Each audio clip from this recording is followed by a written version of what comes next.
এখন আমার নবীর ব্যাপারে কোরআনে আল্লাহ বলেছেন নবীল উম্মি, নিরক্ষর নবী। একটা কথা অন্য আরেকজনেরা ব্যাখ্যা দিয়েছেন যে উম্মানে আসল, অতএব নবী হলেন আসল নবী। আমি সে বিতর্কের জায়গায় যাচ্ছি না। আসল নবী যদি বলা হয় তাহলে পাল্টা প্রশ্ন একটা থেকে যায়, তাহলে নকল নবী কেডা? জি থেকে না প্রশ্ন। উম্মি মানে কি? কি মানে উম্মি? মানে উম্মি শব্দ নবীর ব্যাপারে কোরআনে বলা আছে যে নবীল উম্মি, নবীকে বলা আছে উম্মি নবী। ভাইর আমার, খুব সহজে মুখস্থ করে ফেলুন। উম্মি মানে হলো নিরক্ষর।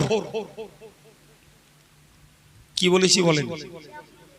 উম্মি মানে মূর্খ নয়। উম্মি মানে নিরক্ষর, মানে যারা অল্প বাংলা জানেন তাদের জন্য ভেঙে বলছি। নিরক্ষর মানে যার আক্ষরিক জ্ঞান নেই। যেমন বাঙালি ছেলে অ আ হ্রস্বই দীর্ঘই জানে না, চেনে না, বা বাঙালি একটু একটু ইংরেজি পড়ে, এ বি সি ডি জানে না। বাঙালিরা হলেও ধর্ম পালন করার জন্য কোরআন শরীফ পড়তে হয়। জি, তো সে আলিফ বে কি আলিফ বা কিচ্ছু জানে না। এই যে অক্ষর চেনে না, এ কি বলা হয়? জোরে বলেন। এখন আমার নবীর ব্যাপারে কোরআনে আল্লাহ বলেছেন নবীল উম্মি, নিরক্ষর নবী। একটা কথা অন্য আরেকজনেরা ব্যাখ্যা দিয়েছেন যে উম্মানে আসল, অতএব নবী হলেন আসল নবী। আমি সে বিতর্কের জায়গায় যাচ্ছি না। আসল নবী যদি বলা হয় তাহলে পাল্টা প্রশ্ন একটা থেকে যায়, তাহলে নকল নবী কেডা? জি থেকে না প্রশ্ন একটা। ওই বিতর্কের জায়গায় গেলাম না। এবার বলুন কেন বললেন আল্লাহ কথা নবীর ব্যাপারে? ভাই, নবীর সম্পর্কে একথা বলার অর্থ হলো, খুব সহজেই বুঝুন।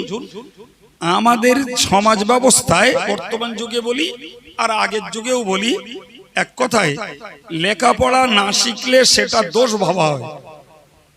একটা ছেলে যদি লেখাপড়া না শেখে সেটা দোষ, কিন্তু আমার নবীর জন্য লেখাপড়া শেখাটা ছিল দোষ। একটা ছেলে লেখাপড়া শেখে না, তারে আমরা বলি এই তোর বাপের অভাব নেই, টাকা পয়সা আছে, তোর কাজ কাম করে খেতে হয় না, তা তুই স্কুলে যাস না কেন রে? পড়াশোনা কর। তার মানে কি? পড়াশোনা না করাটা একটা দোষ। কিন্তু আমার আল্লাহর কোরআন বলেছে আমার নবীর ব্যাপারে, ওমা কুনতা তাতলু মিন ক্বাবলিহি মিন কিতাব ওয়ালা তাখুতুহু বিয়ামিনিক ইযাল লারতাবাল মুবতিলুন। আমার আল্লাহ নবীর ব্যাপারে বলেছেন ওমা কুনতা তাতলু মিন ক্বাবলিহি মিন কিতাব। ওগো আমার নবী, কোরআন অবতীর্ণের পূর্বে তুমি কোনো কিতাব পড়তে জানতে না, লিখতেও জানতে না। অর্থাৎ 40 বছর বয়স পর্যন্ত তুমি না জানতে পড়তে, না জানতে লিখতে।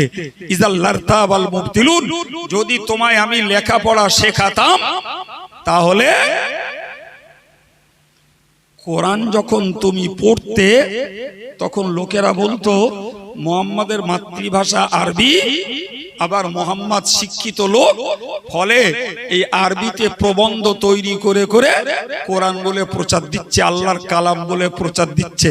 কিন্তু তুমি যখন তাদের চোখের সামনে, তারা জানে মোহাম্মদ কোনো কিতাব পড়িনি, মোহাম্মদ লিখতেও জানতো না, আর তার মুখ থেকে কোরআনের মতো মধুর বাণী বার হচ্ছে, নিশ্চিত এটা মোহাম্মদের রচিত নয়, এটি আল্লাহ পাকের প্রদত্ত। একবার চিল্লে বলুন। এই জন্যই আল্লাহ তার নবীকে বলেছেন যে নবী আক্ষরিক জ্ঞান তার ছিল না কোরআন অবতীর্ণের আগ পর্যন্ত। আল্লাহ অন্য জায়গায় বলেছেন আর রহমান আল্লামাল কোরআন, দয়াময় তিনি যিনি কোরআন শিখিয়েছেন। কোরআনের প্রথম ছাত্র রাসূলুল্লাহ, কোরআনের শিক্ষক আমার আল্লাহ। মিডিয়া হলেন জিবরিল আমিন আলাইহিস সালাম। জি ভাই, অন্য জায়গায় আল্লাহ বলেছেন ও আল্লামাকা মা লাম তাকুন তাআলাম। জি, আল্লাহ পাক নবীকে বললেন তুমি যা জানতে না আমি আল্লাহ তোমারে শিখাইছি। আমি যেই 2 ঘন্টার কাছাকাছি ধরে বকছি জি, তো যারা স্কুলে যায়নি কোনোদিন তারা আমি কোনটা কি অক্ষর বলছি ওরা বুঝতে পারতেছে? হ্যাঁ না বলে। শিক্ষিত যারা তারা জানছে যে আমি এই যে বলেছি এটা অন্তর্জয়াকার, আমি বলেছি আ মহেশী আমি, কিন্তু যে বেচারারা লেখাপড়া শিখেনি স্কুলে যায়নি সে কথা শুনে ধরে নিচ্ছে বলো, কিন্তু যে দেখতে কেরাম, আ দেখতে কেরাম, মো দেখতে কেরাম, এগুলো তার জানা আছে বাপ? জানা নাই। আমার নবীর ক্ষেত্রে আল্লাহ বলেছেন যে কোরআন অবতীর্ণের আগ পর্যন্ত আমার নবী আলিফ কিরকম, বা কিরকম, তা কিরকম এসব আমার নবী জানতেন না। নবীকে আল্লাহ শিখিয়েছেন ওহীর মাধ্যম দিয়ে, তার জন্য অক্ষর চেনা শর্ত নয়, তার জন্য জ্ঞান সংগ্রহ করা শর্ত। এই জন্যই আল্লাহ নবীকে বলেছেন নবিয়ুল উম্মি, একজন নিরক্ষর নবী পাঠিয়েছি, অথচ তিনি বিশ্বের সেরা পণ্ডিত। জোরে বলুন। তো এই যে বিষয়টা প্রশ্ন করে কেন জানতে চেয়েছেন আমি জানি না, আমি অনুরোধ করব ভাই এসব নিয়ে বিতর্ক করা ঠিক না। মনে রাখবেন একটা জিনিস, সেটা হলো যে নবীর এই ভূমিষ্ঠ থেকে শুরু করে এই 40 বছর বয়স পর্যন্ত এই জীবনীটা হলো একটা জানা আমাদের জন্য নফল। কি বলেছি? জোরে বলেন কি বলেছি? নবীর ভূমিষ্ঠ থেকে 40 বছর বয়স পর্যন্ত এই পিরিয়ডের ঘটনাগুলো জানা জোরে বলেন নফল। জানলে সব হয়, না জানলে গুনাহ নাই। কিন্তু 41 থেকে 63 বছর বয়স পর্যন্ত নবীর ওই যে পিরিয়ডে 23 বছর জীবনী জানা কোন ক্ষেত্রে ফরজ, কোনটা ওয়াজিব, কোনটা সুন্নাত। আর এটাকেও জানবেন যে কাজটা ফরজ তার জ্ঞান অর্জন করা ফরজ। নামাজে কেরাত পড়া ফরজ, সুতরাং কোরআন থেকে শুদ্ধ করে কেরাত শেখাটাও ফরজ। এই কথা বুঝতে পারছেন? ঈমান গ্রহণ করা ফরজ, সুতরাং ঈমান সংক্রান্ত আলোচনা করা ফরজ। নবীর মহব্বত করা ওয়াজিব, অতএব নবী সম্পর্কে আলোচনা করাটাও ওয়াজিব। কথা বুঝে আসছে কি প্রিয় ভাই? সুতরাং প্রাথমিক জীবনের নূরের ঘটনা, মায়ের গর্ভের কাহিনী, জন্মকালীন ঘটনা, শৈশবকালের ঘটনা, হালিমার বাড়ি ছাগল চড়িয়েছেন, দুধ পান করেছেন এর ঘটনা, আবু তালেবের রাখালগিরি করেছেন এর ঘটনা, আবু তালেবের ব্যবসাগিরি করতে গেছেন এসব ঘটনা, এগুলি জানা কি বলেছি এবার বলুন? নফল। বাহ, ওগুলো না জানলেও দোষ নাই, কিন্তু এই 23 বছরের পিরিয়ডের লাইফটা আমাদের জানা দরকার। এর ভিতরে লুকিয়ে আছে নামাজ, রোজা, হজ, যাকাত, জিকির, তাসবিহ, সাদকা, ফিতরা, কুরবানি, বাপ মার সেবা, বড় সম্মান, ছোটর স্নেহ, সব বিষয়গুলো এই লাইফে লুকিয়ে আছে।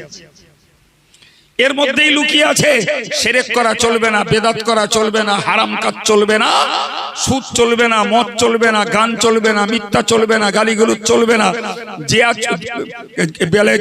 ব্যভিচার চলবে না, জুয়া চলবে না, হাজত মান্নত করা চলবে না, লটারি কাটা চলবে না।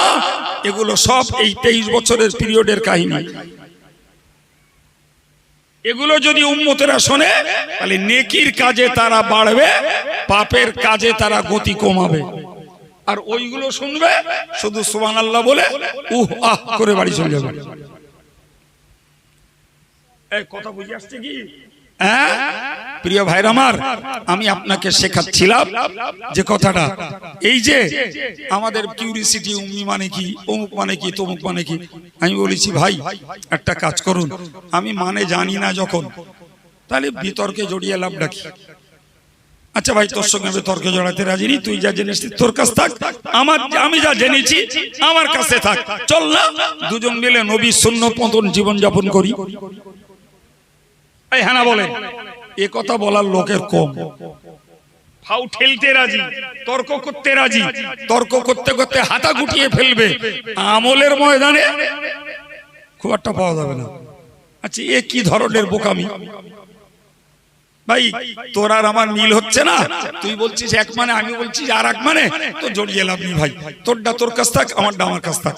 চল ভাই, বাকি যেগুলো ফরজ অজেব সুন্নত ওই আমলগুলো করি চল।